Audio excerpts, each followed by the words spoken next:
Hey guys, how you doing? Sorry to keep you up tonight. I know it's Saturday. If it was a Saturday, I wouldn't say, "Hey, let's get together and let's roast marshmallows and do what we're gonna do." You know, like I wouldn't bother. You know what I mean? But I'm here. Oh boy, I got a lot to talk about, but it's not all paranormal. And I hope you guys forgive me because tomorrow will be. Tomorrow I'm gonna have a guest on. He's gonna come on and talk about his book. I'm excited about it. I'm excited about his book. I'm excited for him. He's a young guy and he's up and coming and he's doing what he's doing and I like it. I'm it's good. Thank you, William, for that donation. Thank you, folks, for being here. Without you, the show doesn't exist. It's nothing. Oh God, what do I start here? I want to say this, and I want to say it again, okay? If you are a boots-on-the-ground researcher, I'm not your enemy. 3 weeks ago, when I laid it out there, I just was so sick and so tired of the people coming at me, and their only credentials were that they were boots on the ground. That's it. And I have other colleagues that were the same thing. Authors, podcasters, other researchers. These people are not boots on the ground. These are people who go out into their backyard and snap a photo. And there was one guy in particular, from New Jersey, used to do it all the time. And I was really sick of it. I'm not talking about Nick Valenti. Nick Valenti is a very dear friend of mine, and he actually goes out into the middle of the woods and does what, but not everybody is Barton Nunley or Nick Valenti or Ken Gerhard or these guys that are going out there and doing it. I hear a lot of things about Scott Carpenter. A lot of people say he's a great researcher, whatever. Maybe he is, maybe he's not. I don't know the guy that well. But I draw the line at like, just because someone wants to say that they're boots on the ground, that doesn't make it so. I could crown myself Tarzan King of Mars. It doesn't make it true. And I spent the day today talking to a bunch of different people because I uninvited someone from my conference. And I'm pretty sure you all know who I'm talking about. I had to. I had no choice. I let this go on. Thank you, Barry, for that donation. Thank you for the donations, people. I appreciate it. I let this go on for almost 3 weeks. And if Anthony, I don't know where he's at, but he can tell you he was here. And we started getting these hashtag I stand with her, stuff. At first I was confused. I didn't know what it was. I was like, what is this? And so I ignored it. And then I thought it was some kind of, maybe I'm a little slow on the uptake or something. I don't know. I thought it was like some kind of cancer thing. I didn't know at first. Okay, I'm not joking. I'm not being cute or funny or crass. And I started to post it because I thought somebody was sick. But then I saw boots on the ground, hashtag boots on the ground. I stand with her. And I'm like, what? What is this hashtag boots on the ground movement thing? And why is it aimed at me? Because I started feeling like it was being aimed at me. And I was right. William, thank you for that. If I screwed up 3 weeks ago by saying something and not being completely clear about where I was targeting that, I said it again last night. So there really is no excuse for people to not know what I'm talking about. People got really snarky and snippy with me on my Facebook, on my Paranormal Roundtable group, which we got like almost 9,000 people in there. Yeah, Maynard says Scott Carpenter has books. Yeah, I mean, and I finally just specified, look, if you're a real boots on the ground researcher, you would probably been out into the field and you have gotten stories from people who have been out in the field, right? And they gave you stories. Why can't you retell them? Well, I'm not a storyteller. I'm not telling you have to be an expert storyteller, but bring me something that I can use. Today, a guy went on his show. I'm not going to mention his name. I don't want to run him down. He felt a certain way, and he made a show, and I watched it. I endured it. In fact, the beginning of it was kind of good, actually. I was, Kirk Reed is one of the guys who was on the show. I like Kirk Reed a lot. He did a really good job. And he was a little sore at me too.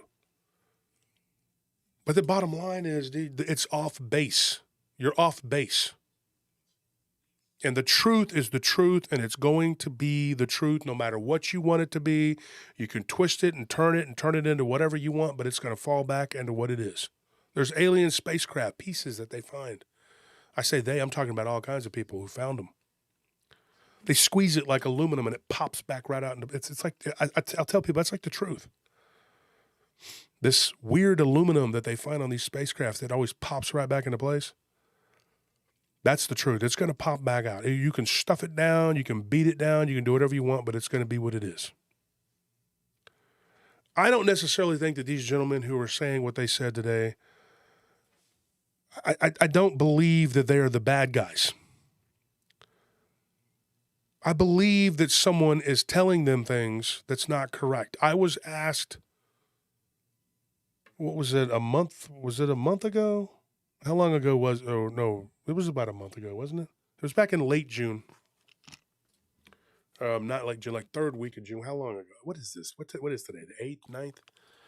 Time, when you get old, time runs together. It's the 8th. I was asked 2 weeks ago. 2 weeks ago, I want to say that. I don't want to sit there and look it up right now, but a person came to me and told me that someone had threatened them and that they were crazy and I needed to get rid of them. And I did what I thought any normal, rational, sane person would do. And I didn't jump to conclusions. I said, do you have proof of this? Yes. And I told her, I said, well, send it to me so I can see it. Because, the guy's in my chat all the time. He's never a problem. But if he's threatened you, 2 things need to happen. And this is what I said. You need to file a police report, which I don't believe there was one. At least not at the time that we talked. There wasn't, because she said, And then the second thing needs to happen is that I need to see proof of this. Nick asked her the same thing, and so did a couple other people I talked to today. None of us, there's 6 of us now that I've confirmed, have not seen any proof of this threat. Threatening your life is very serious. This person seemed upset with me, which, if they are being honest, they have a right to be upset because I'm asking for proof. I get it. But I can't go out. What constitutes as proof? Well, Layla, or L4, or whatever. I don't know if that's how you say your name, whatever. What constitutes as proof to me is that this guy had, yes, a text, an email, something that says I was threatened. And then I can go forward, and this person, if that person really threatens you, I was talking to Big Michigan Rob, he's a good guy. He's like, if somebody threatens you, and in his words, he said, dude, you need to get the police involved, and you need to tell everybody you know, show everybody you know that they threatened you. Right? That person threatens your life. Okay? But you can't just take something and misconstrue it as a threat to your life, because there's a very fine line between, real and somebody reading into something. I couldn't go along with that. What that person did do, and I saw it in the chat, was call that person out and say that they were not correct in their remote viewing.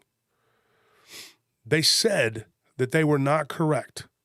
Now, and there's Barton right there, myself, and Barton's one of them too, we offered this person targets.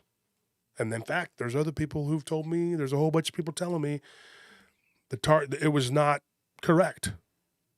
Maybe you missed. Maybe you didn't. I don't know. But I offered you a target. I asked you for help, and you couldn't do it. I didn't get mad and throw a fit. You were wrong, whatever, or you weren't willing to try, or whatever it was, with all these different people and me and whoever. It is what it is, okay? I don't know. I don't know if these people have a bone to pick with you. I don't know what the deal is there, but I went on about my business. And I asked this person, I said, if you got proof of this person threatening you, and Charlie Sierra, I agree that I don't want to waste your time, but this is why this is on a Saturday and not on a Sunday or a Friday, because that's when the actual show is on. I will throw you a bone after this, and I'll give you a story or two. I always have stuff in the chamber. But one of the things that really got me was just that, on a dime, you could turn on a dime and be so angry at me because I did not go after somebody because they threatened you. If that person, if it comes out that they actually did threaten you and you send it to me, I'll be the first one to react. I promise you. And I'll come out here and publicly apologize for that part. But what you don't do is go after your friends underhanded and backstabbedly and do what you did. There's no excuse for that. And these other guys getting involved, maybe they're trying to help you, maybe they're not, maybe they have their own agenda. I don't know. I talked to the guy earlier after his podcast. We messaged back and forth, and he said, because I was in the chat, he got 300 new subscribers in there. And I said, good for you. Great. Get 1,000 more, get 1,000,000 more. There's room enough for everybody here. There's not just one candle that burns these flames. We all are candles together. And this is going to sound hokey, but we need to come together as a community and stop the infighting, stop I'm in the dogman camp, I'm in the Bigfoot camp, I'm in the flesh and blood, I'm in the spiritual camp, I'm in this camp and that camp. I'm boots on the ground. I'm only an armchair guy, and I identify as a tomato or a cucumber. I don't know what you're doing, or a banana or an apple. I don't care what you identify as. But you got UFO people, Bigfoot people, ghost people, not willing to work together, and they're all on the same level. I listened to Kurt Reed talk today, and I like what he was saying. And I would like to talk. I'd like to work with him. I'd like to have him on the show. We've been friends for a long time. And he was upset with me over this whole situation. I had to uninvite somebody to my conference. Do you know how that made me feel? I was hurt. I was angry, confused. I thought I did something to this person, and I'm like, what is the deal here? Then they go and latch on to this hashtag boots on the ground, whatever. In no way, shape, or form am I making fun of people who have Lyme disease. But what I did make fun of, and I stand by it, was people who were trying to use that as a credential to get on my show when they still had nothing, no substance, nothing to say, nothing to do. You couldn't come on my show and talk about anything. But you demanded to come on my show. How am I supposed to approve that? These people are not boots on the ground. They're campers. They're tourists. They're cryptid tourists. I don't know what they are. But you can't walk around behind the local Piggly Wiggly or Safeway. I don't know. Are those still around nowadays? They were when I was a kid. But now it's H-E-B here, I guess, whatever. The grocery store. Because I saw a video of somebody doing that. It was actually a Target. They were behind a Target in a city. And they were like, I'm here doing research. Okay, that's what you call boots on the ground? Come on, man. There has to be some sort of we as a community come together and say, enough of this boots on the ground. You either really are or you're not. You're up here or you're here. Okay? I don't know what to tell you. But because you can't just go out into the H-E-B parking lot and say that you were walking around boots on the ground. Now, if you go out into the woods, really go out into the woods and you look for these things, you got balls. And I applaud you. Okay? But no matter what you do or who you are or what your whole objective, whatever, you cannot go after and backstab and be underhanded to your friends. because they didn't do what you wanted them to do. I made a moral decision to not go after this individual and roast them and bring it out like she wanted me to. And that didn't set well with her. And now I'm paying the price. I've been getting trolled left and right. And then somebody that was in the chat here, I saw them over there. I don't care, I forgive you. I don't care. You said some things nasty about me over there. Oh, yeah, you're always having problems with people, whatever. You know why? There's two kinds of people in this world. There's those that let it go, let it slide, and they just continue to take the pounding and the abuse, and then everybody has a different opinion about them because nobody knows the truth.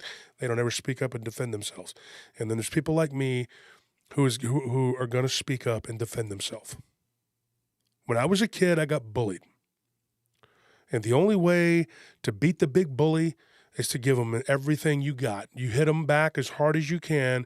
You stand up for yourself. You stand up for what is right. You stand up for what you believe. People calling me a coward and saying that I attacked a woman. I sent that person a text saying, dude, you were uninvited to my conference. I've had enough. I didn't sit back and take a bunch of videos and pictures of the stuff. We just deleted it. Right, Anthony? We just deleted it. My wife, me, Anthony, Tony, Zane, we're just like, you know what? Who cares? But what ended up happening, it came back to bite me because I did not go full tilt on this person. I gave that person 2-3 weeks, whatever, to run me down, to go behind my back, and to start a little movement right under my nose that I was too stupid, I guess. They're not aware enough, to realize that it was aimed at me. And then I'm sitting there going like, man, this person really was pissed off at me. Or they really dislike me, or they're jealous, or whatever. I didn't want this to be this way. I gave this person a chance yesterday before the show. I didn't say their name up until a certain point. People were saying it. I'm not going to sit up here and throw names out there. I know the guys on the show tonight were talking about me. Okay? I'm not stupid. I was mentioning in the comment section, I'm right here. He said, hey, he's open to debate. I'm right here. And he didn't want to have me on. I didn't want to get on there and co-opt his show and be rude and ugly and nasty. And maybe, and to his defense, he probably thought maybe that's what I was going to do. He thought I was going to start yelling, and maybe he thought I was kind of that kind of guy. But he watches my show. So he knows I'm not going to get on there and just start screaming. I'm going to start screaming. I'm going to be like, oh, I'm not going to do that, dude. That's not me, bro. I'm going to say things, and I'm going to say what I'm going to say. And I stand up for myself, and I stand up for people. But you can't come to me and say, this man threatened my life. Okay, how? He threatened me in the comments section of my show. Where is it? I don't see it. Oh, it was in an email. Well, send me the email. Nothing. Crickets. So what would you do? Would you go after that person and wring their balls because somebody said that? Now, I understand being upset and being hurt and thinking, this guy's not my friend. He didn't take my word for it. Man, what kind of world would it be? And what kind of world is it becoming that all someone has to do is say that you said something bad? They're trying to pass laws now, folks, to where you can't say bad things. You can't criticize certain people. What kind of world are we leaving behind for our kids? What you can be upset about is what you think I said. You have that right. You have the right to be upset and angry as all hell at anything I say. That is your right, and I will fight to defend that right. You have the right to say what you want. I don't care what it is. You have the right to say what you want, and I believe in the freedom of speech.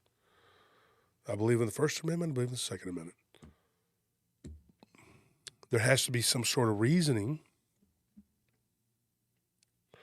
Cassie, you're right. He didn't block me. And I'll tell you what I did on Friday. I kicked him out. I kicked him out because he was making up a story saying on the chat, and this is why I kicked him out. He said, you're losing speakers left and right. Left and right. Speakers are just jumping off. They're not. Nobody has jumped ship. One person was asked not to go. Okay? One person. I thought it best that that person not go to my conference. And now we have this whole SH storm. I'm very open. I'm very honest. I try to tell the truth. I was called a lot of things tonight. Armchair researcher, guy who's never been out in the field. That I said I'm an entertainer. That's all I do. I just entertain. No, I'm honest. I don't come out and say I'm a therapist. I don't come out and say I am this field investigator, supreme, deluxe guy, whatever. But let's lay it out there. Before I met Nellie, I had committed myself that I wasn't going to, I will go and talk to these people, but I'm not running around out in the woods. But since I met her, I have taken her to probably 100 locations, driving through these places, getting out, walking around, researching them, talking to witnesses, going on location. And in my book, we took about 30, 40 pictures. Not all of them are going to make the cut, but different places. How many would you say, Anthony? Oh, I don't know if they can hear you. They can't hear you, can you? Okay. I thought he had the mic on. He was with me. He can attest to this. And I took pictures. I went to these places. You will see this. These are heavily wooded and, areas. And these are places where Dogman and Bigfoot are seen. I don't brag about that, and I don't come out and go, I'm a boots on the ground guy, blah, blah, blah. Because by the loose term and definition that people are throwing around with that, I am a boots on the ground researcher. By that loose term, I am a boots on the ground researcher. That's what I am. If you believe in that loose term, but I don't. I don't subscribe to that, and I don't put myself in the same category as Nick or Barton. And as far as being an author, I don't put myself in the same category as Nick Redfern or Brad Steiger or David Weatherly. Those guys are straight up gangsters when it comes to writing books. And there are people who are straight up gangsters at going out into the woods and doing what they do. And guess what? Those people deserve that title to be called boots on the ground researchers. Because you went out in your garden and took an imprint of something and said it was a Sasquatch, that doesn't give you the right to call yourself that. Not everybody here is Barton Nunley or Ken Gerhardt or Lyle Blackburn. You're not. Or Jeremiah Fountain, who I have an enormous amount of respect for, or Kurt Reed. These are guys who go out there into the woods and they look for stuff, and they are in the woods. Something happens, you're not going to get an extraction with a helicopter coming in to save you. The woods ain't the zoo, man. I'm not a big fan of Vic, but I'm going to quote him. I'll tell you right now. He once said that on a show I was on with him. And whether you love him or hate him, whatever, right, wrong, or indifferent, broken clocks and all that, he's like, the woods ain't the zoo. You can't go out into the woods and go, oh, look at that. That's there's a Bigfoot. The people that do that, they have brass balls, dude. And I don't sit around and call myself that. But I do, and I will make fun of people who continue to loosely use that term and besmirch the people who are those people. Like when a guy says, oh, I went down and I got Lyme disease down in Georgia. I'm sorry that happened to you, dude. Okay? But stop trying to be something that you're not. If you can't handle the heat, don't be in the kitchen.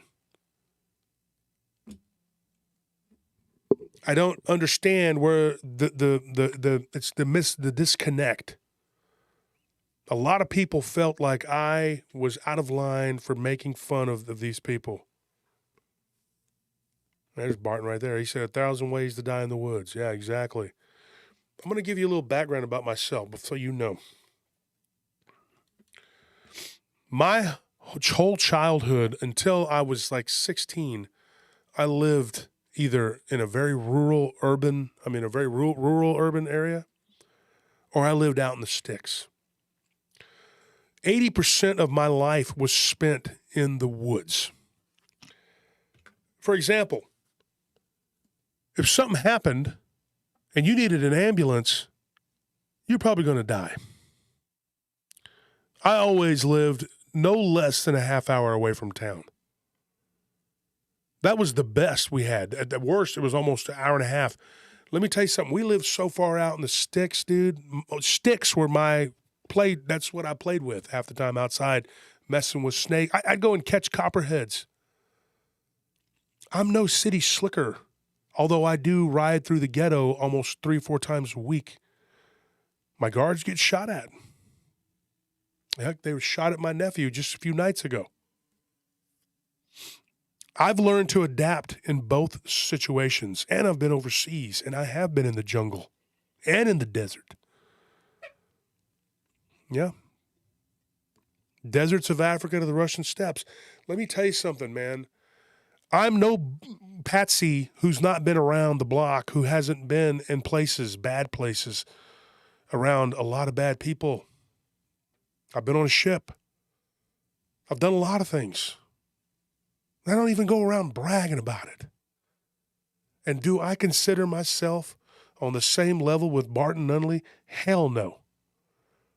Do I consider myself to be on the same level as Lyle and Ken and all those guys, as the authors or as boots on the ground researchers? No.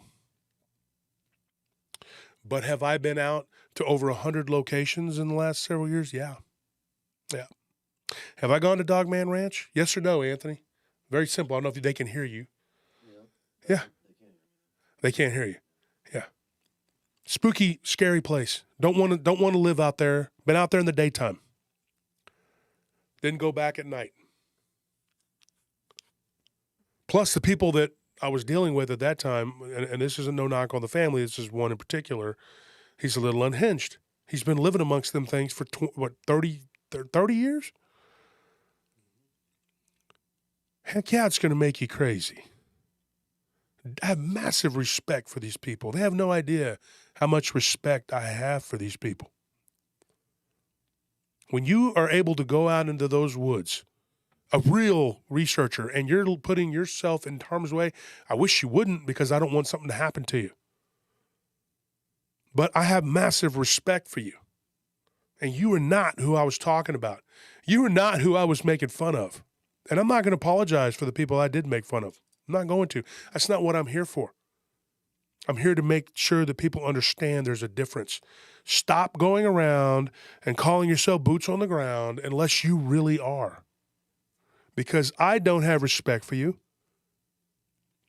Because there are real people who do that. In fact, there's D.A. Roberts right there. Nick Valenti, D.A. Roberts. The authors and speakers are going to be at my conference. Ron Moorhead. He's like OG, dude. That's an OG. I would never put myself in the same category and be like, yeah, I went out to Dogman Ranch out there and I was there for a few hours walking around in the woods. I'm a boots on the ground researcher. By the loose definition that people are giving themselves today, I'm a boots on the ground researcher if I walked behind one of my properties, doing a patrol. We work in very rural areas right now. We have been for a while.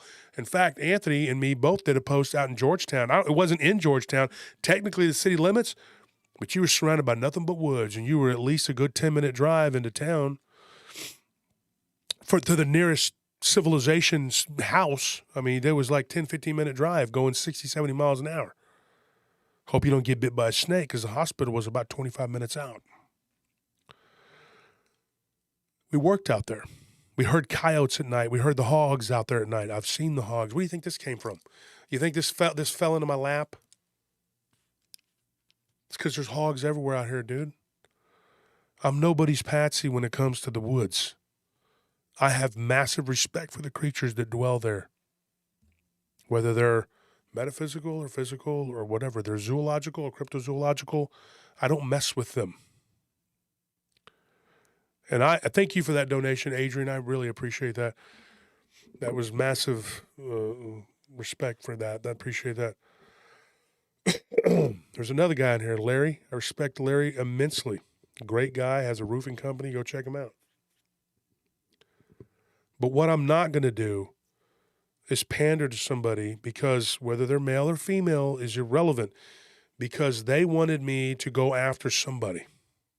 And I do believe, with all sincerity in my heart, unless this person can talk to me, show me the proof, then I will publicly apologize. This person that I talked to, this person, they vehemently deny these charges. And what they said was, and I saw a little bit of it, they said that they went after this person because the remote viewer was wrong. That they actually remote viewed a case that never existed, and this is what they told me. And they challenged that person. So because that person, they're a little rambunctious, and they didn't just do it on her channel. They went to other channels and were saying that because he got wound up. I don't know this guy. I don't know if he's a good guy or a bad guy, whatever. What I do know is that this person never gave me anything that showed that that person threatened them. So that gives you the right to come at me and rip me apart and tear me down because of what I said 3 weeks ago? Now, granted, I probably should have chosen my words better because there are people who were like, hey, you said this, this, and that, and I took offense to it. But you go back and you listen to the words I say.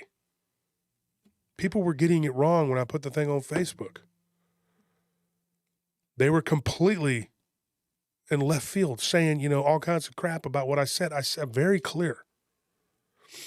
If you don't have a book, if you don't have a podcast and you don't have any experiences, or if you can't retell people's experiences, I can't put you on the show to talk about data points that you find out in the woods. If you just want to come on and talk about hair that you found and you want to tell me that it was the goat man's hair, my audience is not going to be entertained with that, and I'm probably going to lose a lot of people. They're not going to want to hear that. Okay? If you didn't know me, you wouldn't still be here in the chat listening to me right now. You would probably think, this guy's out of, I wanted so bad to be able to say my piece tonight on that show. It's a smaller show than mine. He's got a lot of subscribers, but there wasn't a lot of people in the chat. It's like 169, 170. It's not too bad. But I wanted to be able to say my piece because these guys that were there on that show, they're not my enemies. And only half of the story is being told. And I didn't want to have to come out here and drag y'all and drag my butt before the camera and tell you this. This ain't what we're here for. But that's the truth. And I had to clear the air because I'm getting slammed, folks. I'm getting slammed. And maybe some of it, when you stop and you look at yourself, I always say the first person you got to look at is yourself. Maybe some of it's deserved. Maybe a little bit. You know why I say that? Because I respect a lot of these guys that go out into the woods and do what they do, and I should have been more specific because it wasn't aimed at them. Barton is like my brother. Nick is like my brother. All of these people that I deal with on a regular basis, they're like my brothers. I don't want to offend them. I don't want to hurt people's feelings. And these aren't guys that are like snowflakes that just, oh, you hurt my feelings. I'm going to say, that's not who these people are. They took exception to what I said. But this other person seems to have capitalized on it. I understand the way she feels. If it really happened, it happened. But you can't just come at somebody and try to make them do whatever. Maybe that worked with other people, but it's not going to work with me. You want to talk about we're down to hear about the truth? That is it. And when somebody tells me a story, there's not just one telling of that story. They have to give me more than one. They have to tell it more than one time because I am interested in hearing your stories and I want to put them out there. but it's got to be something that I can really hold on to. I have to be able to believe you. My show is based on the retelling and the other people coming on and telling of their stories. But do you think that I don't go out and research out in the woods? You don't think I go out and because a lot of people live in the woods. You don't think I go and I talk to these people face to face? The ones that are around here? You betcha I do. I can take you. When Rick Atterstein was here, and God bless him, he's a great guy, we drove around to maybe 20 different spots where I've done investigations of Dogman and Bigfoot encounters. And that was me working half a day every day. I took him there. You know why? Because I knew where they were at, and I've been there. And it's just like, you know, I said something, and I still stand by what I said. Now, could I have been a little more precise or, you know, whatever? You surmise it like the best you can. You know what I mean? And these people, I think, were taking something out of context. They weren't understanding. And maybe they thought they were doing the right thing and they were defending this individual. But there's two sides to every story. And some people would say there's their side and the truth. But I'm not going to say that because there really is no right and wrong. I didn't like that the person that was talking tonight was being, that some of the things they were saying, they said some things about me that were not true. They said things in a sort of roundabout way, and it comes out as it's not true.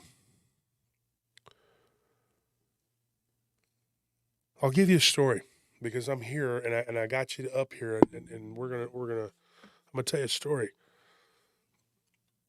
There was a woman that gave me a ghost story, okay?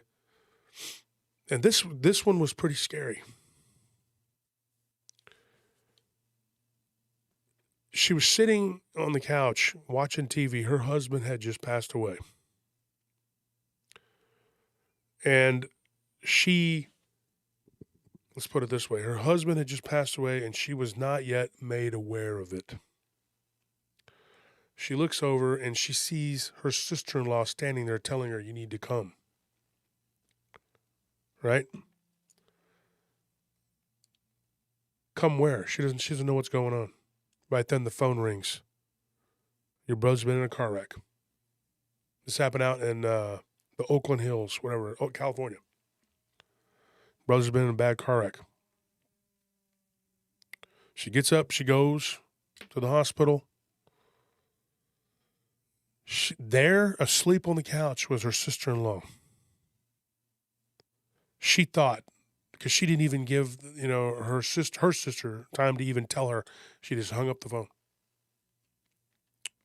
She gets there, her husband and her sister-in-law had been in a bad wreck.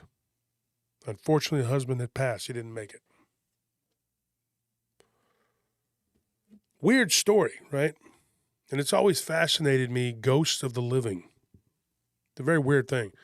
It's a very weird phenomenon, but it happens.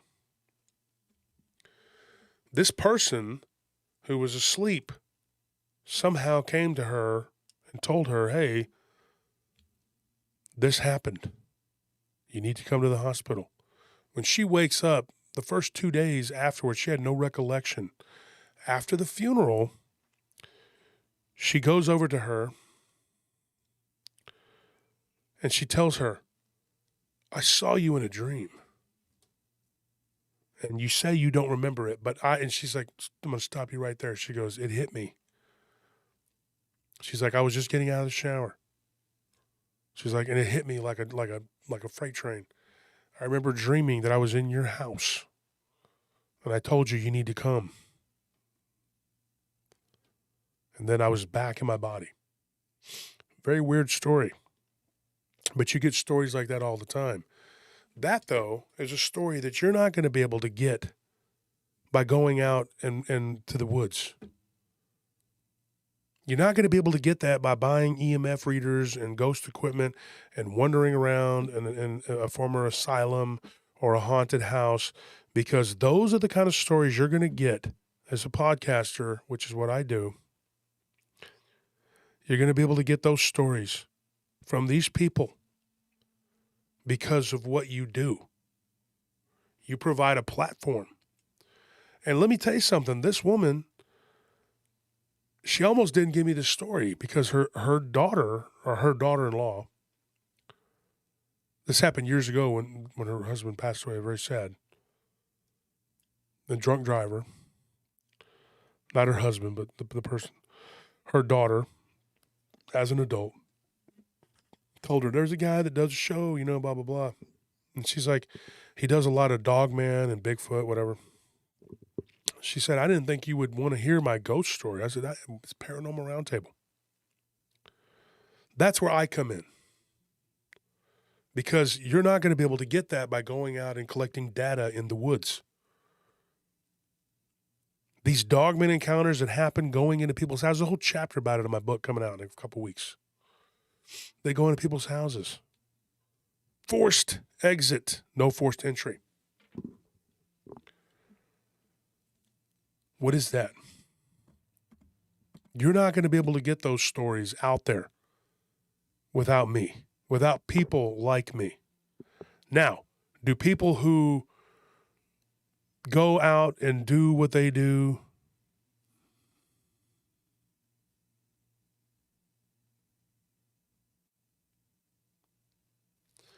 there are people who do what they do, and they do a good job.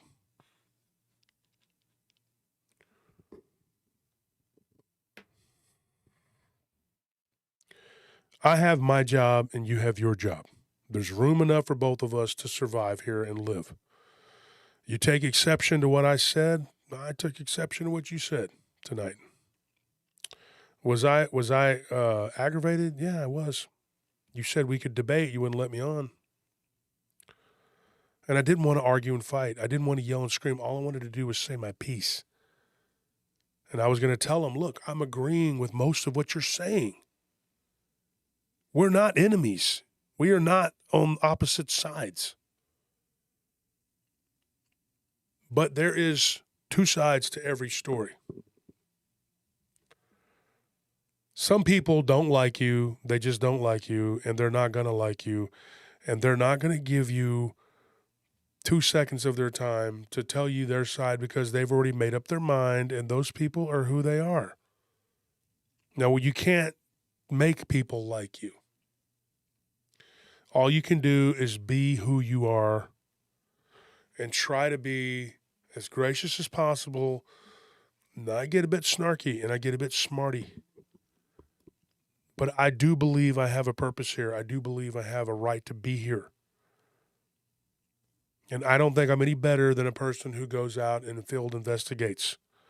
But what I've been getting a lot of lately is that people that do that are like, oh, I'm better than you because I go out and I do this.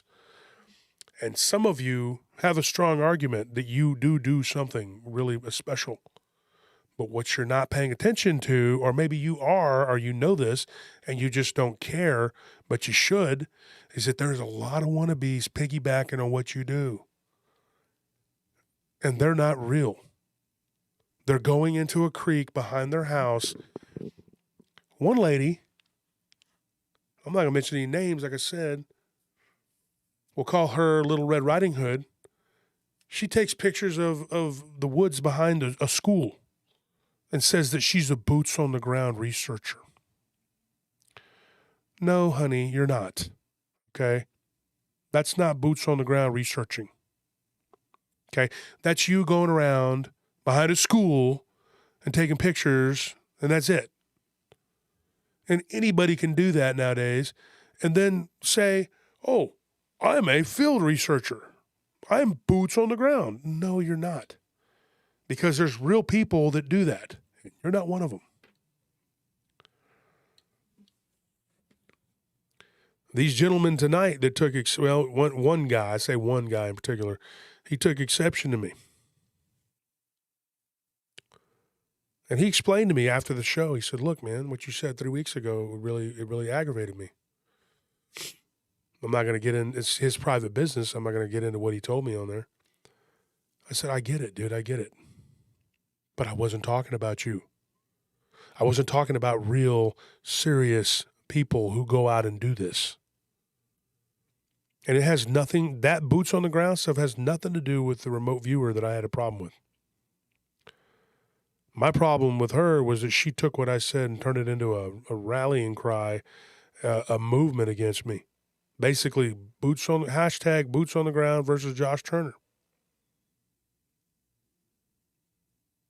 Now, imagine if you're in a court of law, the case of the boots on the ground versus Josh Turner. Be seated. Mr. Turner, is it true that you called boots on the ground researchers pupukaka heads? And here's me. My hat has to be off while I do this. Yes, sir, but not exactly, sir. Well, it says right here that you did. Why did you do that? Well, Your Honor, there are real boots on the ground researchers that actually do stuff, and then there are people who claim they are, which are 90% of the other people, and they make everybody feel like crap because they're boots on the ground researchers. And they attack me constantly because I'm not one of them. Although, by their loose definition of the term, I'm one of them too. So you're saying you called yourself a pupukaka? Yes, I did, sir. Time served, and you get a sentence. What is that? Go to the Subway and pick me up a sandwich.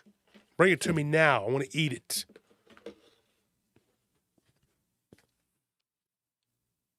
But I didn't do any time. That's because you've beaten yourself up about it for the last 2 weeks. Time served. Good. I feel better. That's it. I gave you what I had to say. I've been convicted in a court of myself for not being a little more clear. And I feel terrible about these people who had their hair fall off of them and who got poison ivy from going out in their garden. And the true boots on the ground researchers should actually be thanking me instead of attacking me, because I'm calling their wannabe counterparts out for what they are, not real. Don't go around and say you're something unless you're that something. And if you roll around in the woods and get bit by mosquitoes and get malaria and get Lyme disease. Now, if you're out there working in your garden and you're not researching, not doing anything, and a mosquito bites you and you get it, God bless you. I feel bad for you. Nile disease, my friend had it. She almost died. West Nile disease. It's real. Lyme disease can happen to anybody, and so can malaria. Now, thanks to the introduction of mosquitoes that we didn't have before. I wonder who's doing that. Tates. But anyway, we're not going to say it. When you look at those people that actually, they didn't ask for that. And that's not who I'm talking about.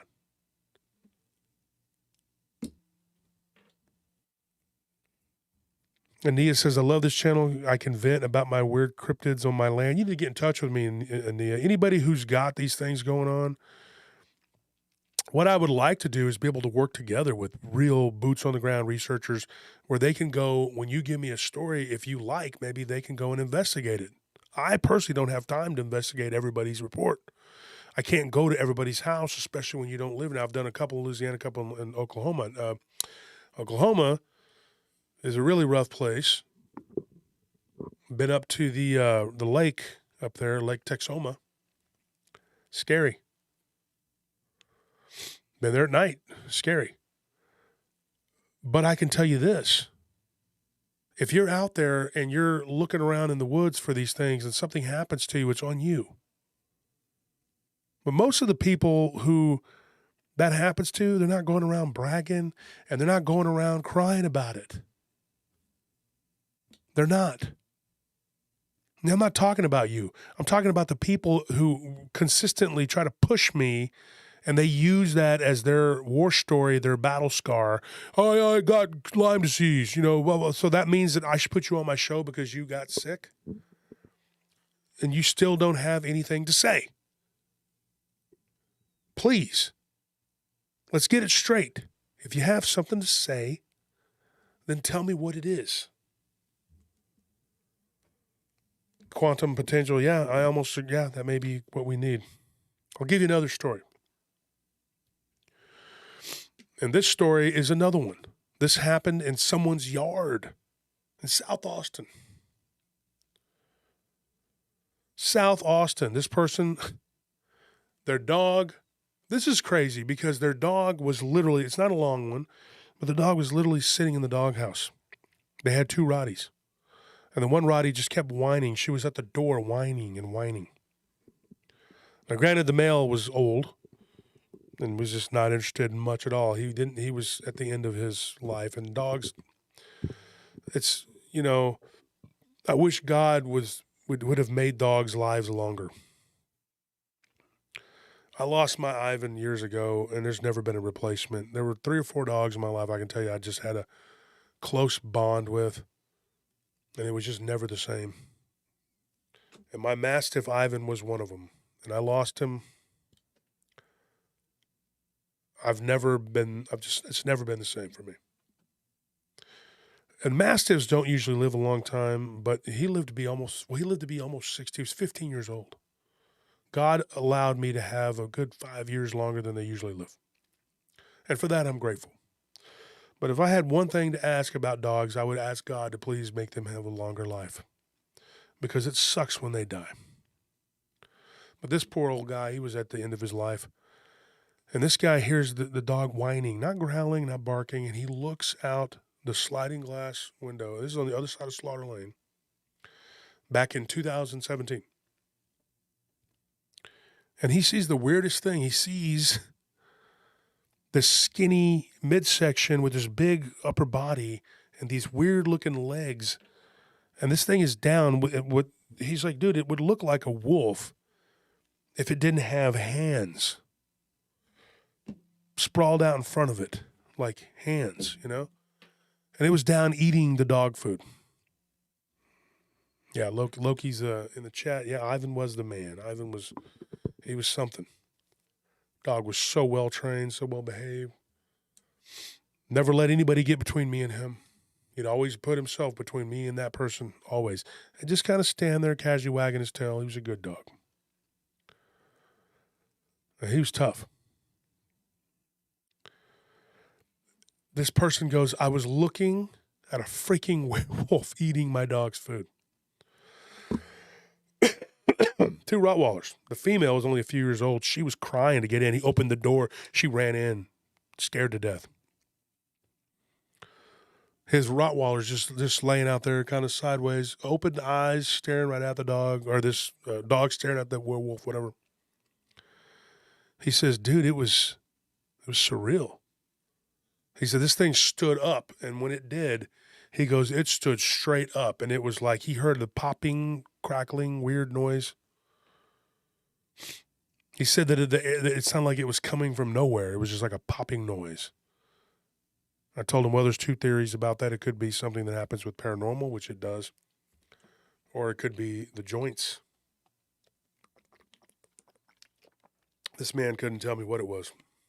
This was in his backyard.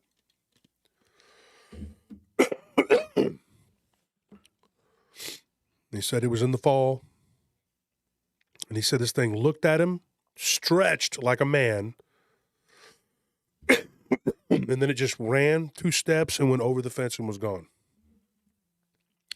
Where he lives, it kind of abuts up against another road, which is another, then from there's another one, and then the woods.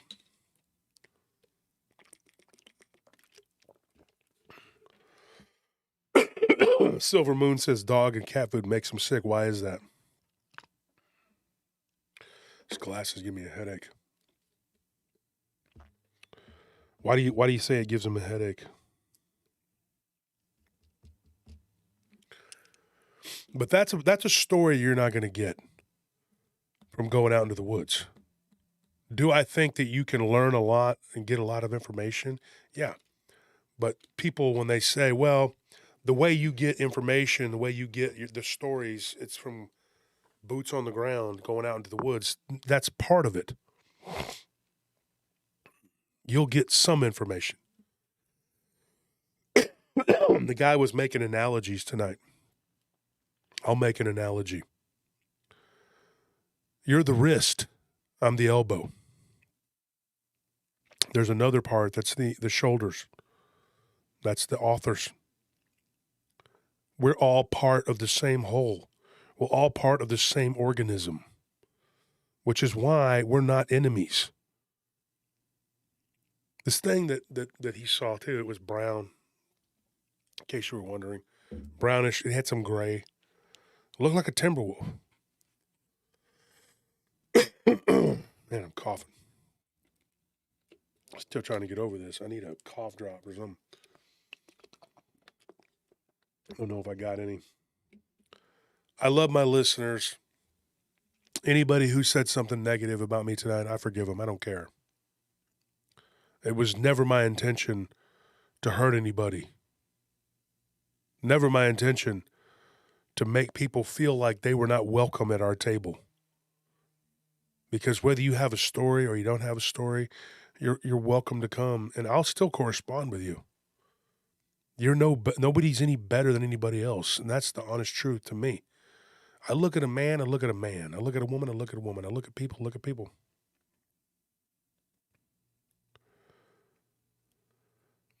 Do I feel horrible that I had to ask somebody to not go to my conference? Yes, I do. Did I do it out of vindictiveness and spitefulness? No.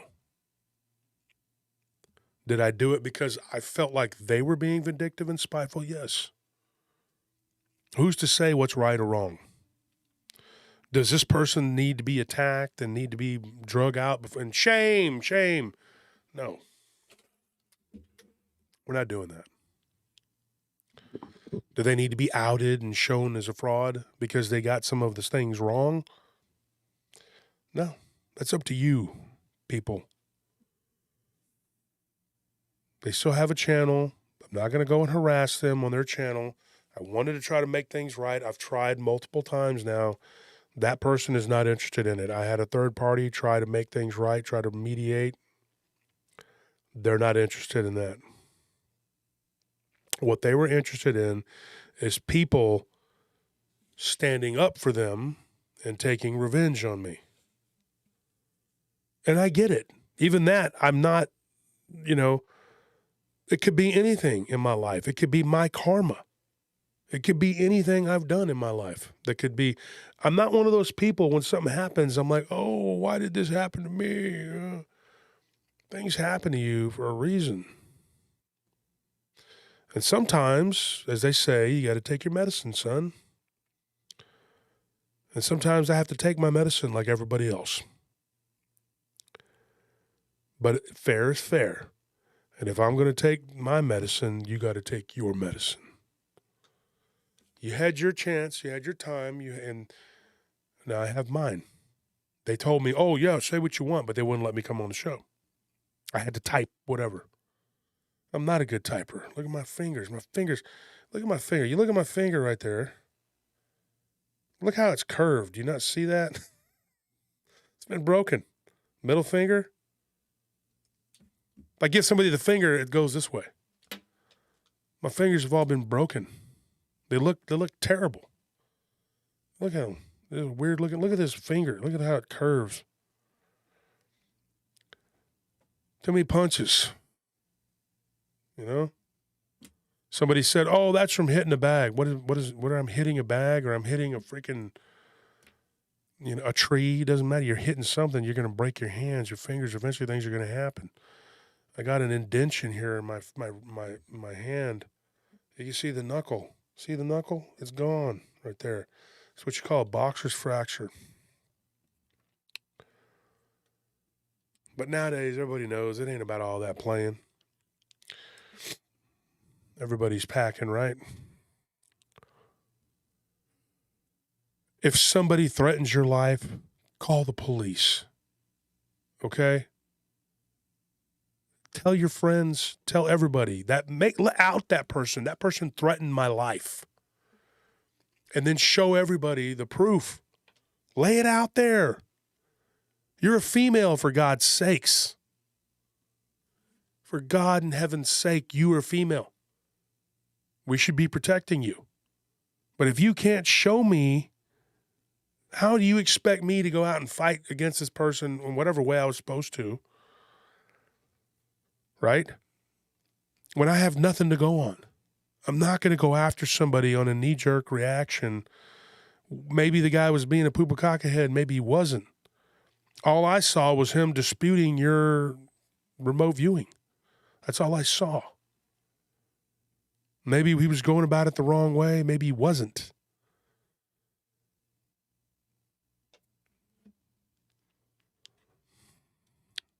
It's not for me to decide or for you to decide. Here's another thing. You go out into the woods. You're looking for Dogman Bigfoot typically, right? There's other cryptids out there, and a lot of them live on the edge of civilization. But a lot of them come into town, and people see these things all the time. But if you're so hung up that they're all flesh and blood, then you're going to be looking in those places, and that's all you're going to look, and you're going to miss some things. It happens a lot. I get a lot of stories. Sometimes I'll sit there and I'll talk to a person, and they'll tell me a story, and they don't miss a beat. And I know that person is being honest. Sometimes they cry. Sometimes they cry and then they get mad. And they're mad. And I'm like, why are you mad? Because it made me feel helpless. I couldn't do anything. This thing was just right there and I couldn't move. Some of them tell me they pee themselves. They need somebody to tell their story to. And they need somebody who's going to interact with them and not just be a robot and sit there. And not give them any feedback or do anything. The guy tonight, he says, I'm not a storyteller. Then that's fine. That's what you do. You have a different system, a different setup. You go and you do investigations, buddy, and more power to you. Keep doing what you do. Fight the good fight. Do whatever it is you're going to do. I'm not your enemy. I'm not even your competition. You get a totally different show than me. I used to see him in the chat all the time. He never caused any problems before until recently. We're not enemies. We need each other. I need people to go out into the woods and give me information. Yeah, give us all information. If you can come back with it alive and healthy and well, that's most important, is being safe. But you need people who gather stories too. And that's my job. And I don't like feeling about this big because I'm not a boots on the ground researcher by your definition. But by your definition, neither are the people that I was talking about. And I'm going to say something, and this may be a bold statement. I am a boots on the ground researcher, a lot more than those people. I'm not piddling around in my garden and making up stuff about, that's coming out of the woods that may or may not be true because you have nothing to you can't even tell me the story of what happened. Oh, it was scary. It was scary. Yeah, it was scary. Yeah, it was something out there for sure. It was scary. Okay? And just keep saying the same thing. You're not giving me anything.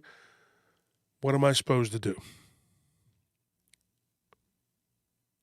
I felt like I was very clear about where my position was. Right? When somebody tells you that something came through their wall and abducted them and took them somewhere, freaky stuff. Freaky stuff, man. This one guy recently, and Anthony, I wish you were mic'd up because you remember we went over this story together. He told us that he had something put into his, it was his ear, right? Was his ear inside or something? It wasn't his ear. It was, something was put in the back of his mouth. And he could feel it going up into the back of it, like behind his eye even. It was weird. They went up into his, like the roof of his mouth and back. He said the doctor didn't believe him. Wouldn't even give him the time to go get an x-ray. He was with his girlfriend doing stuff, whatever, running errands. He gets these things that come into his house and take him out of his house. Right? This guy's from New Jersey, from up in southern New Jersey. Lives near the Pine Barrens. Well, he lives in the Pine, but it's, it's on the edge of the woods. Take him out through his back window. He's half asleep. He's been abducted multiple times. This is like 15, 16 times. He wakes up in some kind of table, and he looks up and he sees this screen, this weird screen. It's hard to describe the way he tried to describe it to me. And there's these 3 or 4 creatures, and they're round, and they're looking at the screen, and gosh dang it, they're watching everything he did that day and the day before. Like a reality TV, like if you were to go around all day with a camera, invading his privacy. This guy he couldn't do anything but sit there and watch. And he was like, I was crying. All I could feel were tears coming down my face. I couldn't move. I was immobile. It's horrific. And I got a few of them like that. What the heck is going on with this? What's going on here? But am I going to find that out by going out to where he lives and wandering around out in the woods where he's at? No, I'm not. So that's where I come in.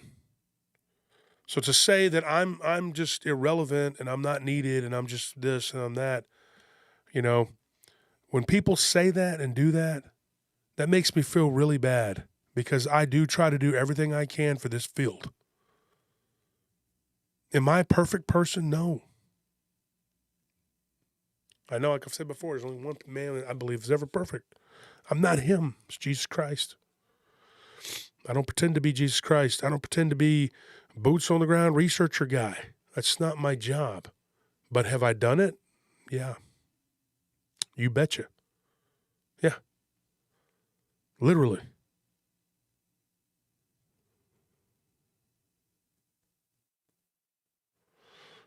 Corley Cantor and Martin got put in time out.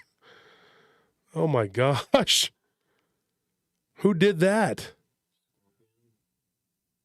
It was an accident. Way to go, Scorp. I apologize for making fun of boots on the ground indiscriminately. Because the people that took offense to it, they're not the ones that should be offended. The people that should be taking offense to it, and let them take offense. I've already been attacked for that by them too. I know you're talking about me. Yeah, I was. Guy hit me up, made a bunch of nasty comments, whatever. I don't care. Don't go around calling yourself something that you're not.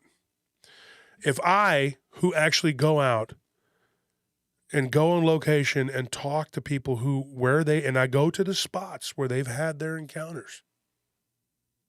I do. I really do. If I don't call myself boots on the ground researcher, then you shouldn't call yourself that either. Because you're giving a lot of bad info. You're making people look bad all the way around. Not only yourself, but everybody else.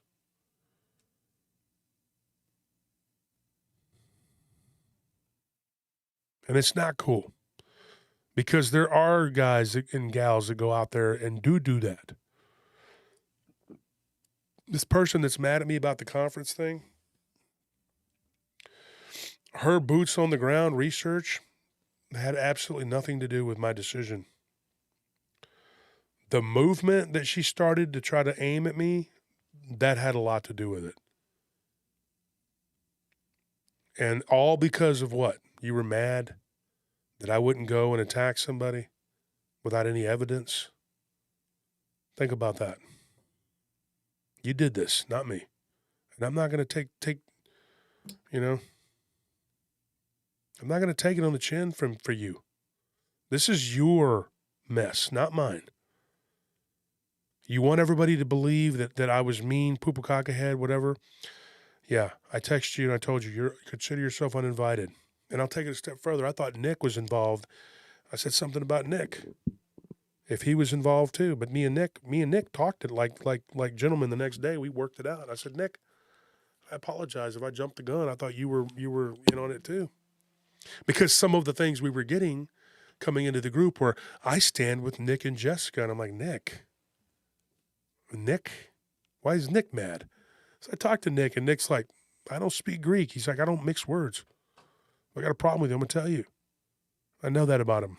He's not going to go and hold it in for a couple weeks, wait for a chance to strike, and then boom. He doesn't do that. It's not his style. And me and Nick, he was on the show last night. Very good boots on the ground researcher. I have a lot of respect for him. I believe Kirk Reed's a boots on the ground researcher. I have respect for him. I don't know the other guy that well. I hope to maybe form a friendship with him in some form or another. But I don't look at that guy as he's not my enemy. You know, he didn't come to me and try to demand things from me and then throw a fit when I didn't do it. And then pull the shenanigan that this other person did. Does he support this other person? Yeah, obviously that's where a lot of this issue's coming from. He's upset, you know, and he's defending this person. He thinks he's defending her. But this person obviously is not who I thought they were. And then somebody asked me, like, do you regret having on your show? No, I don't. I don't regret that. There's a lot of people on my show. I don't even talk to them anymore. They had differences of opinions down the road, and some of them were still cordial. Some of them were not, but not everybody's going to be your friend.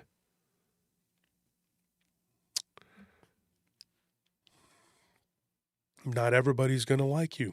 I'm not everybody's cup of tea. It was made abundantly clear tonight that we have differences of opinions.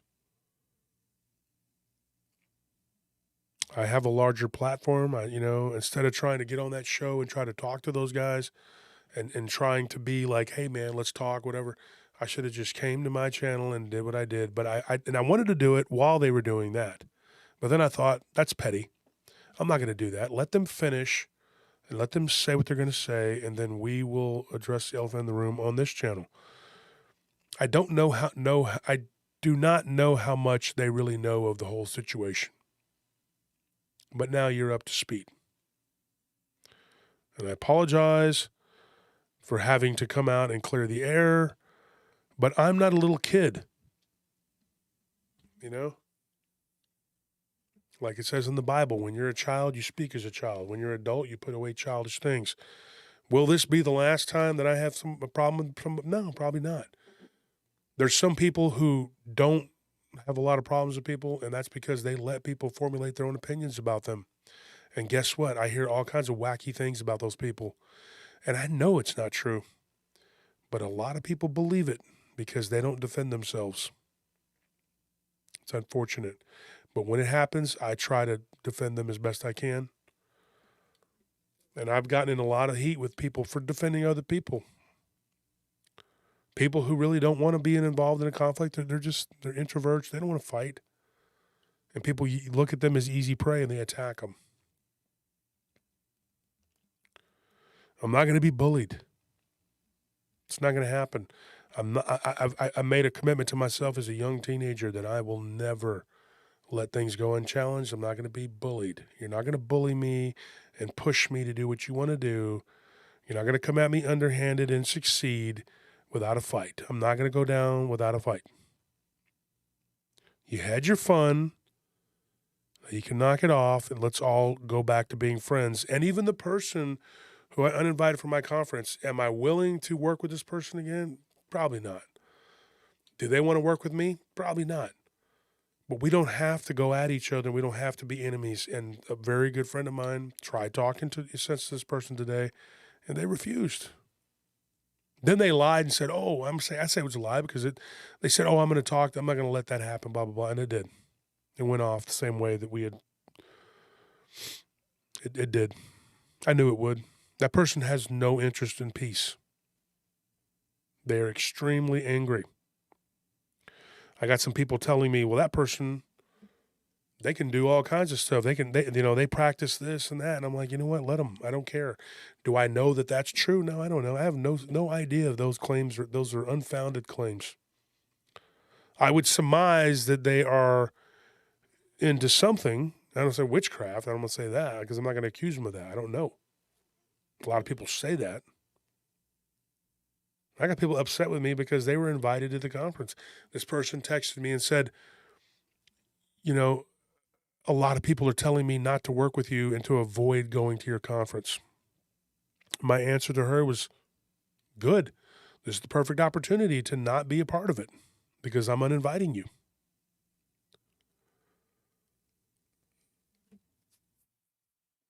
But I mean, I guess their plan is to keep pushing me to quit. And I'm going to tell you this, folks, if I do eventually decide to pack it in, take everything down and move on with my life, which it might happen one day, it's not going to be because of them. I'm not going to let those people win. Those people are just going to keep me in the game. It's going to be because my heart's not in it anymore. And once my heart is not in something anymore, I can't sit there and do it in good conscience and waste your time and my time by giving you a half-assed product. It wouldn't be fair to you. It wouldn't be fair to me. And all the hours and hours and hours that I spend taking people's stories, getting my version of evidence, it's not going to be in vain.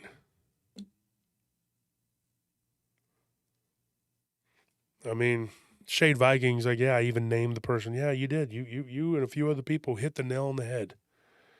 Y'all were right.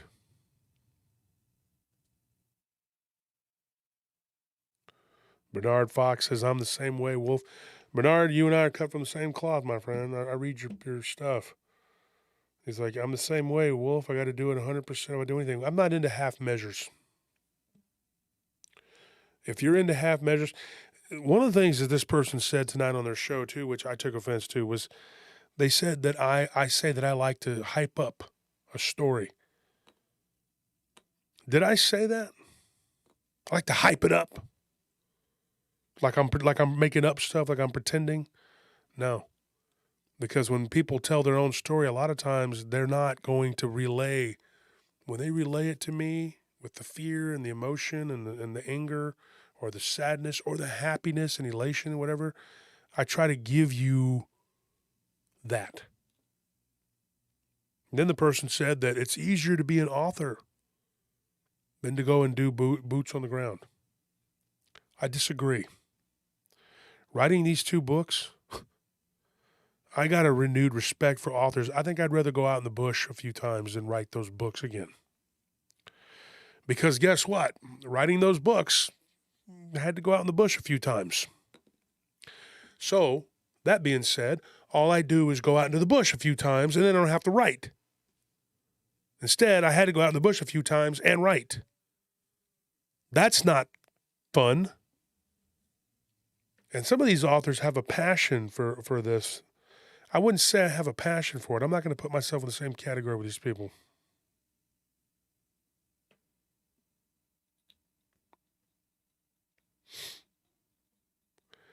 So when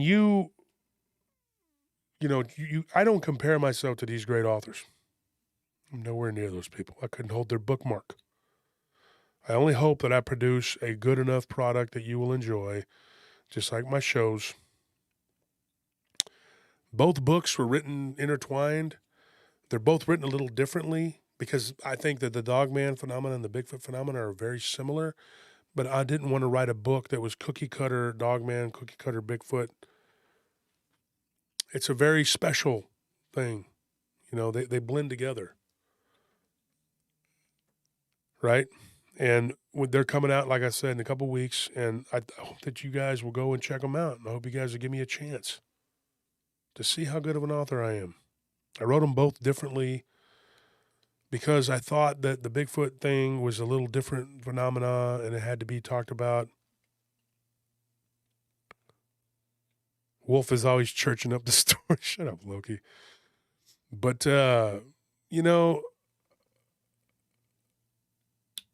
it's like one of those things where I want everybody to see that I'm capable of this, but that wasn't the point.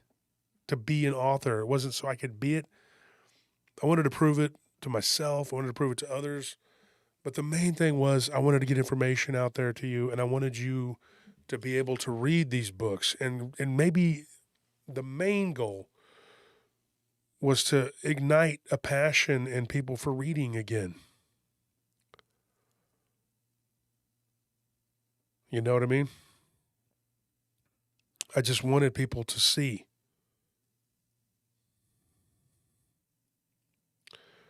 I wanted you to read. Go back to reading. And even if you're a boots on the ground person or you're an armchair researcher, I don't care. You need to read. Reading is important.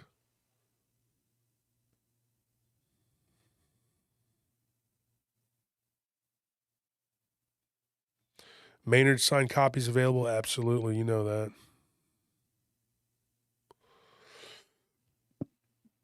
And folks, if I could do this and do it for free and give you books for free, I'd give you everything for free. I'd give you the shirt off my back if I could. And I did. I will. I do that. At the conference, and you know, some people, you know, they can't afford it. You know, they can't afford this, can't afford that. I don't want people to go away empty-handed. I've always kind of built my show on people. I know people don't have a lot of money, and I try to do the best I can, you know, working it out here. I've avoided trying to go for paid content. I mean, you know, I would like to do the Patreon, but we talked about it the other night. I thought there would be people who wouldn't be able to afford it.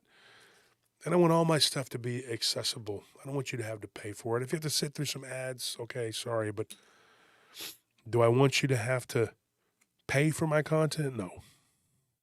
I don't want to do that. I can't please everybody. I'm a flawed person.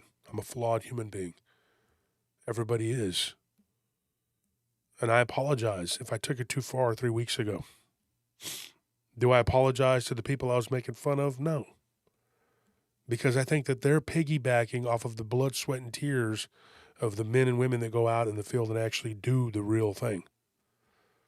But these people going out and rolling around in the woods and acting like they're doing something when it's just playing around.